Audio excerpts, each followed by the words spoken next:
So for this little, we're going to do a few examples here. We'll call this A, we'll call this B, we'll call this C, we'll call that D, E, F, and G. All right, so I'm going to write some compounds down, see if you can figure out where they fit.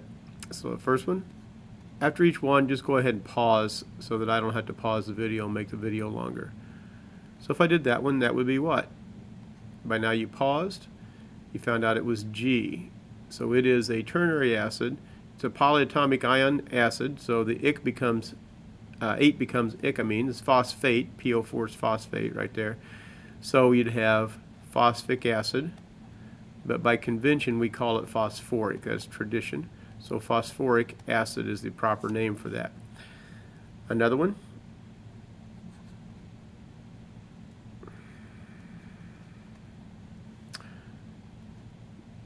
All right, AlCl3, pause. Where is it? So that fits in category B, because category B is a non-variable metal of a binary compound. You see there are two elements, 1, 2. Binary compound, metal, non-metal, non-variable metal. So you say the metal, the non-metal ending IDE, it'd be called aluminum chloride. Another example.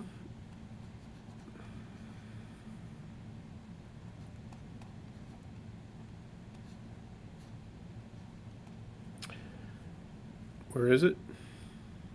It fits where? Looks like ternary, non-variable charge, because magnesium only has one charge if you look at your periodic table. It's +2, but that's the only possibility. So you say the name of the metal, the name of the polyatomic ion. So it would be category E, and it would be magnesium iodate. Another example.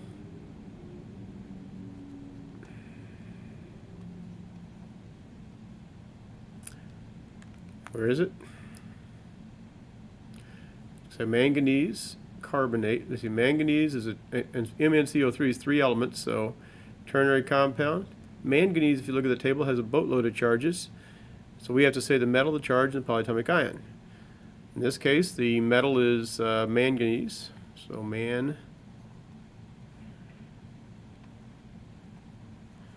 let's say the charge, and then carbonate is the name of the polyatomic ion. Since carbonate has a -2 charge, you know from your periodic table, and there is only, how many carbonates are here? There are only 1. That 3 is part of the carbonate. It's kind of like in the band Green Day, you know that there are somebody's in the band Green Day, but you don't know who they are. So it has one identity. So a carbonate has one identity. The CO3 right here is just one identity. So there's only one carbonate there. Since there's only one carbonate and it's -2, then the manganese has to be +2. So you'd put a little Roman numeral 2 inside the parentheses. So that would be space, I forgot to write down what category that was. That was D, where manganese had a variable charge, D. All right, let's take a look at another one. Let's just go up here. Okay, so what categories does that fall into? 2 elements, both non-metals, so you're right here. So it's to prefix, di, phosphorus, pent, oxide. So that was category C. So now I've done 1, 2, 3, 4, 5 of the 1, 2, 3, 4, 5, 6, 7 categories. So let's just do an easy one here. That's acid, it's got an H in front, 2 elements. So it'd be category F. It would be called hydro because it's binary, hydro. Fluorine becomes fluoric acid, so hydrofluoric acid. So that was category F. So I've done one from G, I've done one from B. Did I do one from A? I didn't. So my last one is a binary compound with a variable metal. So we'll put it in this box right here. Sort of a box. So let's do PB 3 and 4. All right, so you look at lead, and lead can either be +2 or +4. So then you look at nitrogen. Nitrogen is going to be -3.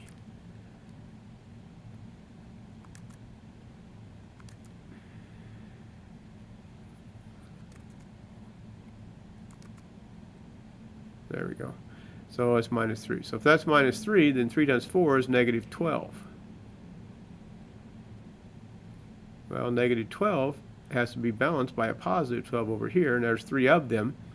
So each lead has to be +4. So you'd call that, in category A, you'd call it lead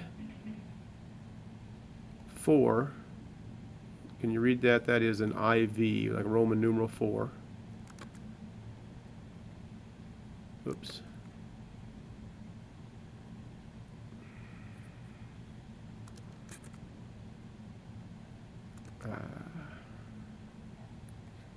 And the last part of the name is nitride. So lead 4 nitride. Didn't write that very well, but you get the idea. Lead 4 nitride.